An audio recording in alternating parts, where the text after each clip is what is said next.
let me go back to, I think, 1971 or 72, because this is where our paths merge. And what happened, I was reading Iron Man magazine, and I was reading Bradley J. Steiner's articles. Steiner was one of their most popular authors, and probably up to the point where Arthur Jones probably became the most popular writer for Iron Man. It was probably Bradley J. Steiner. And I would get every issue, and I would immediately find Steiner's article and read that, and then I'd go and read everyone else.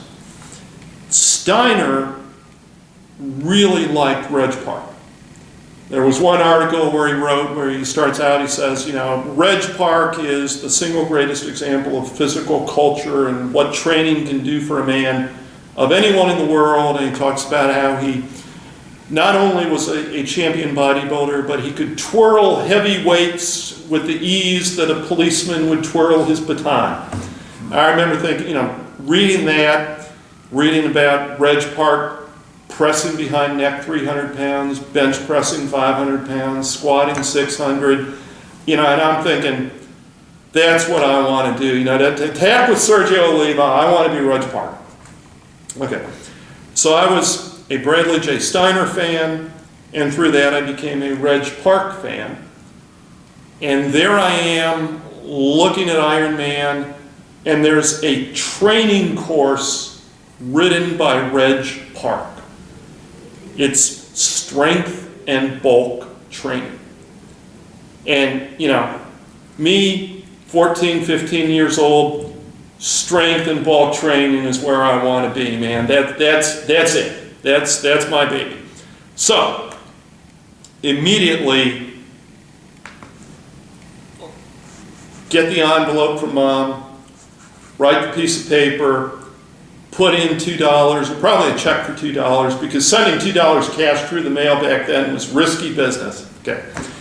And I think it was $2, I send it to you to get a copy of the Reg Park training course. And at the time, I was a high school wrestler living in Park Forest, Illinois.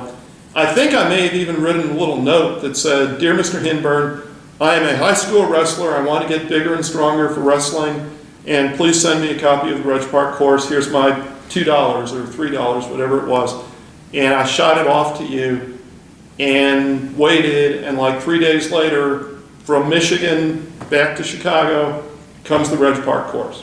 And that was the first thing that I bought from you. I was 15 years old.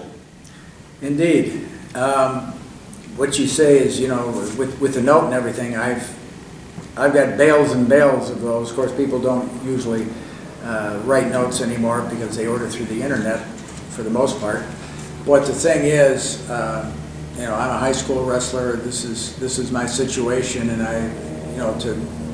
people are trying to tell me this is what I want to improve whatever I'm doing, be it football, wrestling, or just plain weightlifting, bodybuilding, etc. Reg Park is interesting because I got to know him by mail. For many years, we exchanged correspondence. And of all the people that I've known in the business from a professional standpoint of view, the so-called stars, for lack of a better word, he was very kind to me. And I first had contact with him in 1970. If you'll remember what I said about I was sending letters all over the world to anybody and everybody.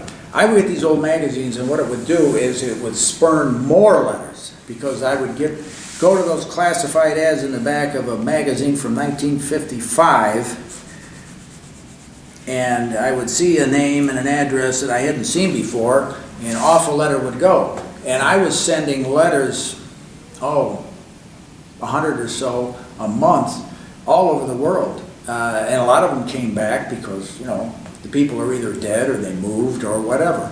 But in many cases, I would hunt these people down. I even had a long list of names of people that I was trying to locate, and I would send this along. By the way, do you know these individuals here, in England? You know these individuals in France. You know these individuals in Germany, Australia, all through the United States, Canada. That's how I found Doug Hepburn. Doug Hepburn, he had moved, but somebody else had told me where he was at, got his address, boom. So I had contact. So that's what I did. I networked like crazy, trying to find these people, trying to get information, any photographs they had, any publications, any training information, because many of them sold their own. Reg Park was in Leeds, England, okay? And I saw that ad in one of the old magazines. Because remember, I was buying magazines from not only the United States, but all over the world. For example, Health and Strength magazine, which was the only continually published magazine throughout the years. So I would get these old Health and Strength magazines, you know, and Superman magazine, not to be confused with the comic, but Superman magazine was a very good magazine at the time for its era in the 30s and 40s. World War II killed it with the paper shortage. But anyway, off a letter went to Leeds, England. I'm so-and-so, and I would like to, you know, get your courses and all this stuff. So you're writing to the Reg Park Barbell Company? Reg Park Barbell Company of Leeds, England. Okay. Yep. And so they sent me back a brochure, and he said, Reg Park is not here, he lives in South Africa, Johannesburg, South Africa. Okay, and it gave me Reg's address. In South Africa. And South Africa, and boom, same day, I was quick about it. I fired off a letter to Reg Park. You know, dear Mr. Park, what I want to do is I love your courses, because they had sent, I had ordered every single course in Leeds in the interim, and they had sent me every single course, the women's course, the cable course, all the specialization courses, the bulk course, the Mr. Universe course, the arm, the chest, the free exercise course, you know, all sorts of exercise courses.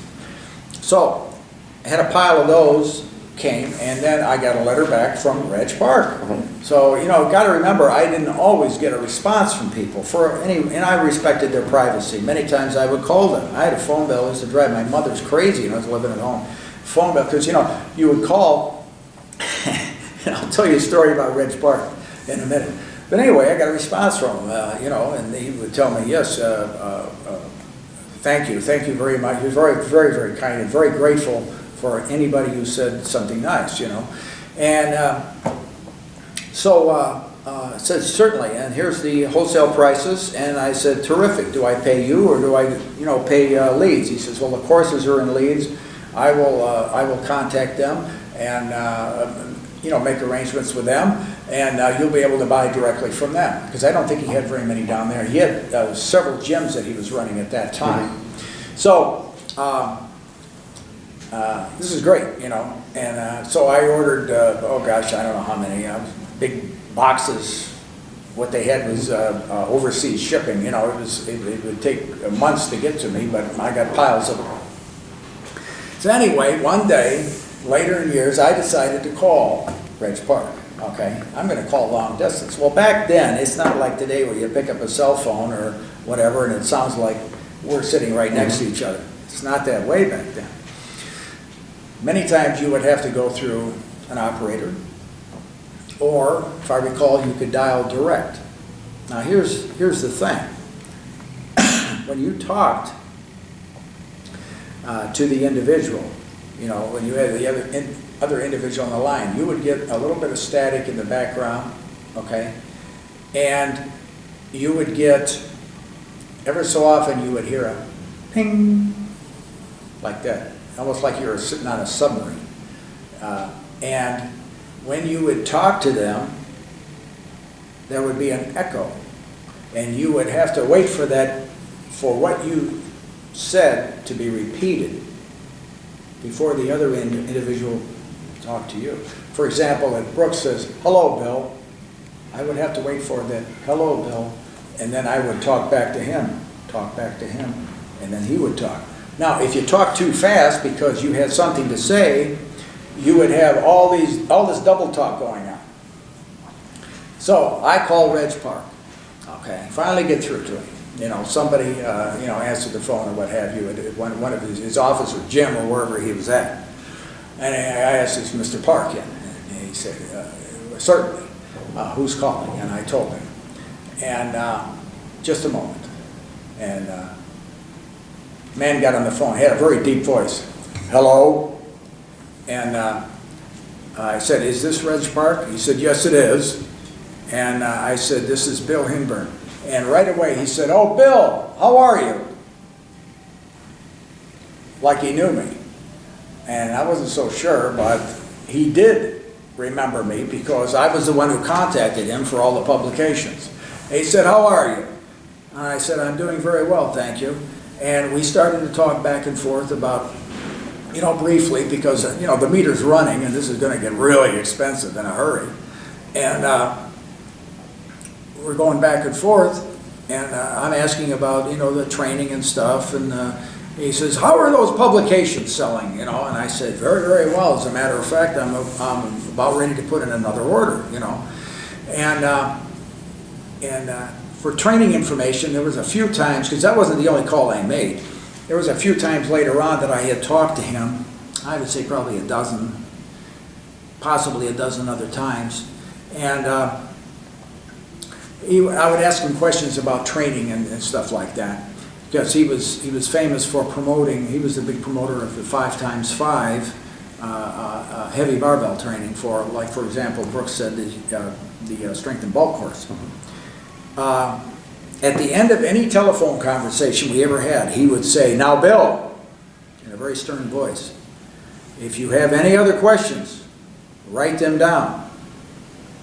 And I will be sure to answer them either by correspondence or during our next telephone call.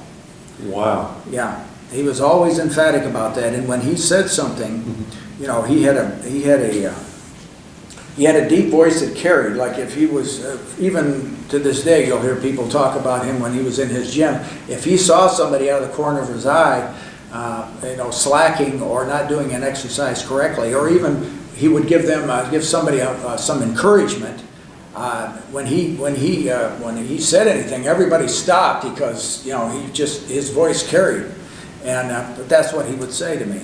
Now, Bill, remember, if you have any other questions, write them down, and I'll answer them. Our next call or letter. Wow, very, very cool. Did you ever meet Reg in person? I was fortunate. My good friends Kim Wood and John Wood were going to see him here in Cincinnati, as a matter of fact. He was doing a seminar on behalf of a friend of his, and there was another fellow with him that was also doing it. He was a famous, I believe, basketball player, real nice guy. And he was there, and this was in, I want to say 2007. And I said, oh man, are you kidding? Yeah, I've never had the chance to meet him. I've talked to him several times in correspondence and what have you. And so I came here and we visited, the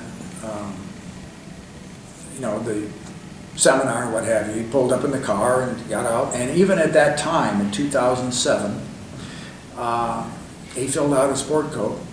And, he had gray hair. And I walked up to him and I said, Mr. Park, and he says, call me Reg. Oh yeah, he's very emphatic. He'd look at you with those blue eyes, call me Reg. And I said, okay, Reg, I'm Bill Hinbern. I'm happy to meet you. He said, oh, Bill. I'm not so sure that he remembered me. That's a long time ago.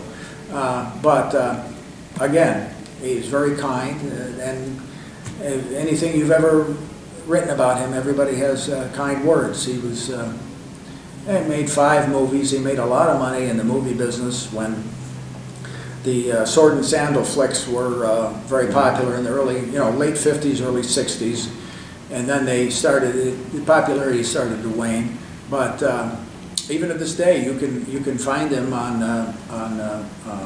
you can find the DVDs. I keep in touch with his son, John, out in California. And John is continuing his father's tradition. Yes. With the Legacy Gym. Exactly, in LA. And I've corresponded with him as well, and he's quite a gentleman, as was his father, Oh, yes. who I never met, Never met Reg Park, never talked with him. But I'll tell you what, I grew up with that Reg Park training course that I bought from you, became the foundation of my training for so many years. And eventually led to many of the ideas that I brought together in dinosaur training and my other books and courses. And, it all, for me, so much of it goes back to that. It kind of goes full circle. And I wanted to share with everybody another full circle aspect of this. We are, as Bill mentioned, we are actually in Cincinnati, Ohio. And the reason is that yesterday we attended a surprise birthday celebration for a very good friend of ours, Kim Wood. This was done by John Wood and John's sisters. It was a wonderful event, and it followed the 5th annual football strength training clinic that Kim and John host every year in Cincinnati. So Bill was able to attend the 2-day strength training clinic, and I was just able to come in for the birthday party, the surprise birthday party. But we're both here in Cincinnati, and that's what gave us the idea of sitting down and doing this interview for you. Well, one of the other surprise guests this weekend was the world famous inch dumbbell, the unliftable dumbbell of the old-time strongman Thomas Inch. The dumbbell with a really thick handle, 2 3/8 inches, weighs 172 pounds, and strongmen over the years from Arthur Saxon on forward have tried and failed to lift this dumbbell.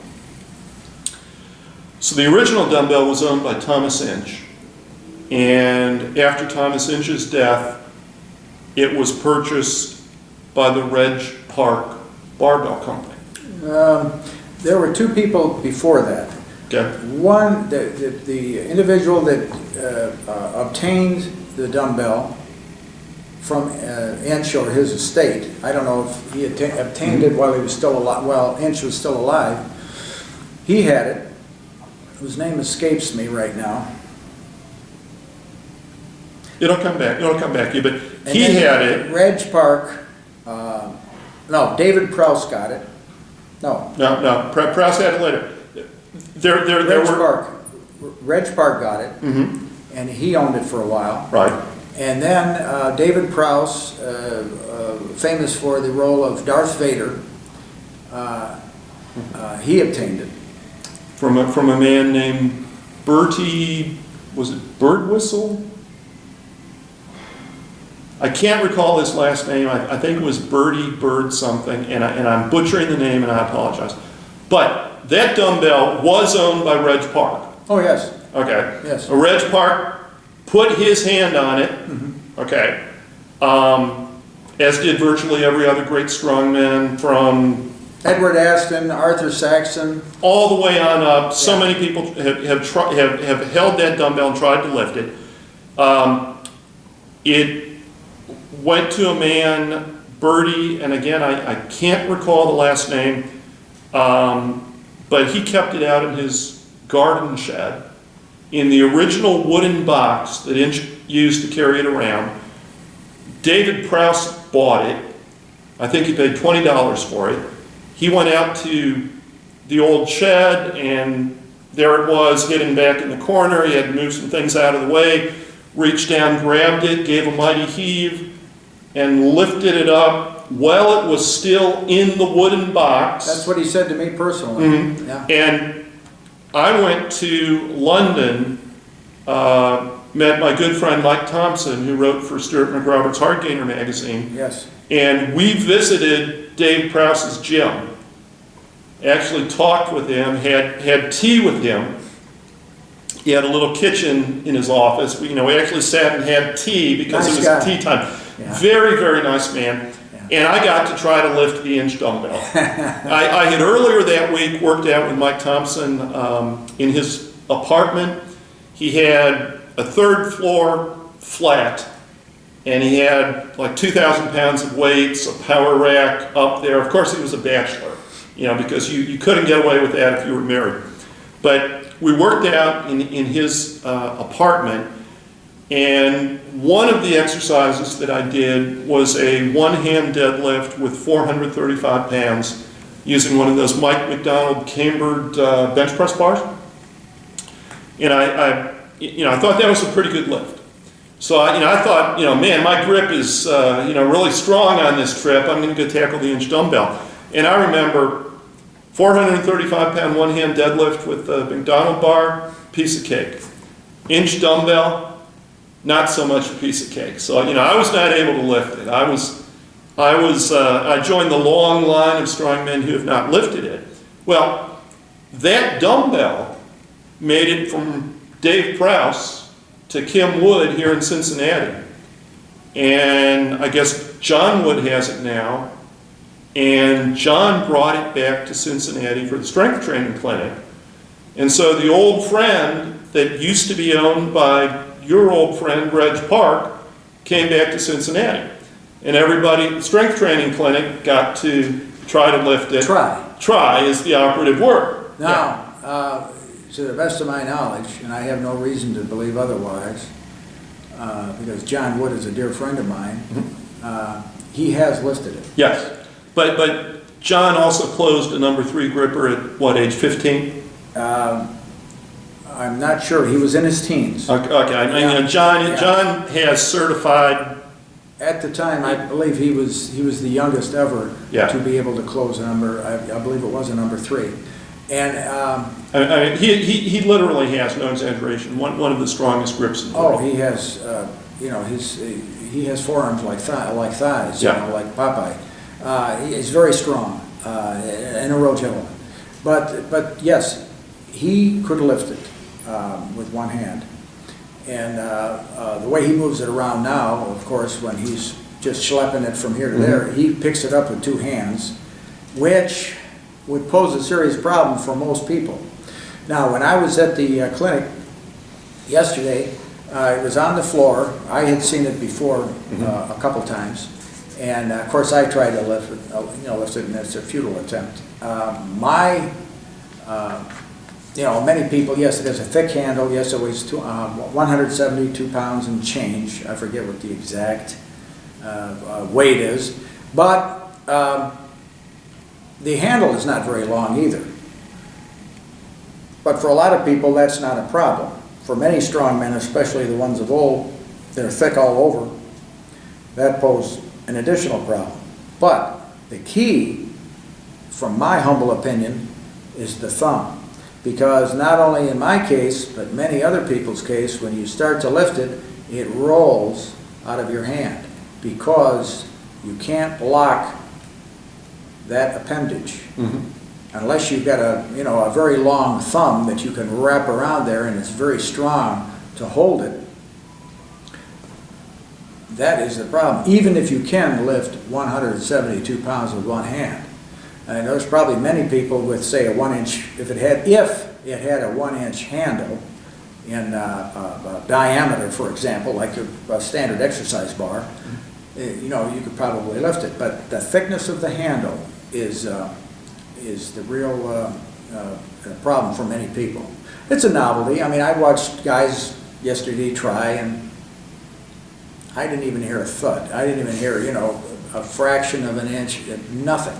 Yeah. They just couldn't move it. But it's quite a piece of historic equipment, and it's in very, very good hands, put it that way. Yeah, no pun intended. And it's interesting that the dumbbell has traveled as I just related, and became a part of our adventure this weekend. So that was interesting. Another thing, talking about Mike Thompson, when I was training in London, when we worked out in his apartment, he had a barbell that Ron Walker, the former, the great British heavyweight Olympic weightlifting champion of the 1930s. Ron Walker used that barbell in a contest and set a record, a British record in the military press with that barbell.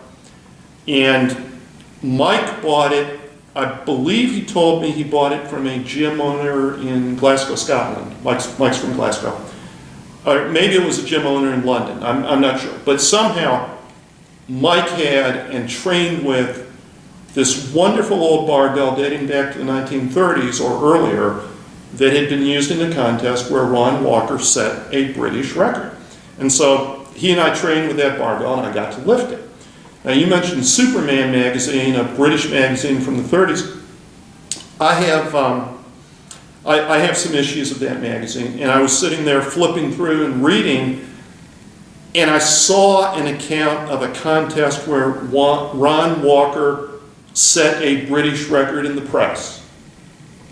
And I looked at that barbell, and it was a little bit differently shaped than most modern Olympic barbells. And I looked at it and I said, that's the barbell that Mike Thompson had in his apartment in London. Yeah. I have held that barbell in my hands and I have lifted with it, which is part of the magic of this whole thing. I wrote the book Legacy of Iron, which is a wonderful title because barbells and dumbbells live forever. They have their own legacy, and they are handed down, again, no pun intended, from person to person. And these wonderful old pieces of iron are magic to so many of us.